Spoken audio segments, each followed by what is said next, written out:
During the year, we've often seen President Barack Obama interviewed, but rarely have the President and the First Lady sat together.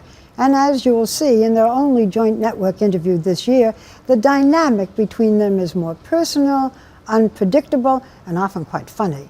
For my third year in a row, and what I hope will become a holiday tradition, I visited their home just before Mrs. Obama and her daughters traveled to Hawaii. And I've never seen the White House more beautiful, a dog more popular, or the theme more moving. Talk about deck the halls. For the Obamas, the holiday season begins the day after Thanksgiving with the arrival of the national Christmas tree, which immediately goes up inside the Blue Room. For the next 4 days, over 100 volunteers from around the country meticulously decorate the White House. Out of the nearly 32 million Christmas trees sold in the U.S. every year, 37 of them end up here.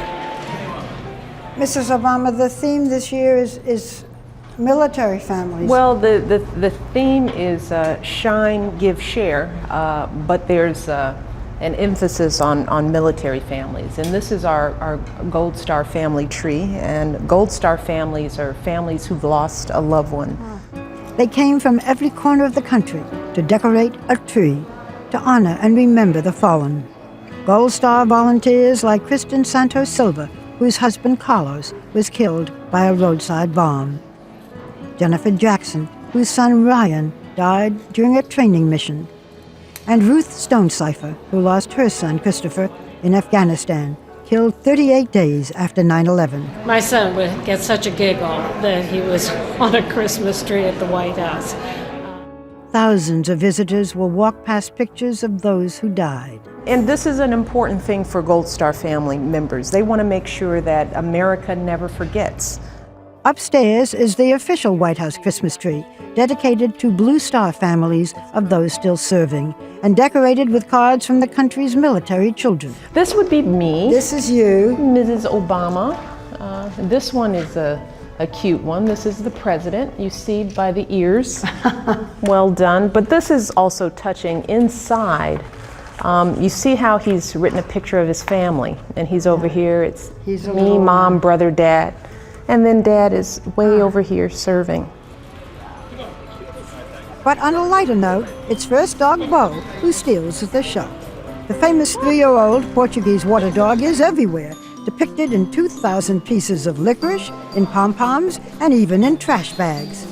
There's a button bow, a cookie bow, and an icing bow, standing guard over the gingerbread White House that, by the way, weighs 400 pounds. There's even a 4.5-foot-tall bow made from felt. And of course, there's the real bow. Oh my goodness! And that we have hello, the puppy. you adorable bow! Come say hello to Ms. Walters. This is the star I of think the Obama no, family. he wants to be with Mommy. Yeah, he's a big boy. Yes. Say hello, see me. Hello. Oh, look, he's posing for his picture. Yes. Indeed. You want to sit? Sit. So, he's older, he's learned more. This will be the Obamas' third Christmas in the White House. But while their home has been transformed into a magical wonderland, the same can't be said for the president's political fortunes. In the polls, 1 minute he's up, the next he's down. The one constant for the president is the person he leans on most, the woman he calls the rock of his family. When I interviewed you after the 2008 election, you said about the First Lady, she is my reality check. She knocks me down a few pegs. Mrs. Obama, how does one knock down the president a few pegs? No one knocks him down. Ah. But I tease him a lot. About what? Any and everything. My ears. Oh yeah. Oh, you don't like his his dancing, his singing. My dancing, my you know. singing. He's just fun to tease. The girls love to do it too. I'm basically the straight man for the Obama family. Besides Mrs. Obama, another reality check for the president is the letters he receives from ordinary Americans. These letters, I think, do more to keep me in touch with what's happening around the country than just about anything else. Since his first week in office, the president reads 10 letters every day, culled from the tens of thousands of letters, emails, and faxes the White House receives daily. And every week, the president replies to 15 or 20 of them with handwritten answers. What do most people write you about? Right now, the economy is the overwhelming subject for people. A lot of folks write about their home being underwater. The value of their home has dropped drastically, and they're worried about losing their home. Some, like this struggling unemployed mom in Michigan, have sold their letters from the president for thousands of dollars in order to pay down mounting bills.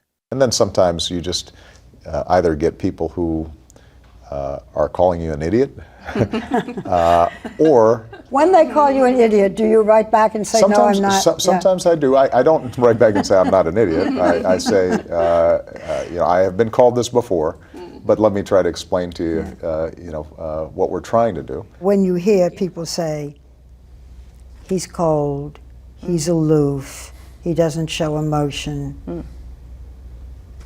True? No, absolutely not. He's serious. I think he takes this job incredibly seriously. I think he's got a lot on his shoulders, but when he doesn't have that hat on, and it's not often that he can just let go. Yeah. He's a lot of fun, and he's very sweet, and he loves his wife and his children deeply. And I'm he's funny. doing a great job. You're funny. Yeah, I'm a you're funny guy. Yeah. You can she be doesn't funny. seem too good. Yeah, you're No, sort of he's funny. funny. Yeah. I'm funnier. She is funnier. There's no, I think we all agree on that. But the reason she's funnier is she's allowed to tease me, but I can't No, tease he her cannot back. tease me I back. thought Because that. it only double makes sense. standard. It makes our marriage work. I'm looking at you. You're holding hands. That's very sweet. How many years married 20 next year. All right, well done. and still hold hands? Absolutely. Yeah, he's very affectionate. The Obama's marriage has always been a political asset.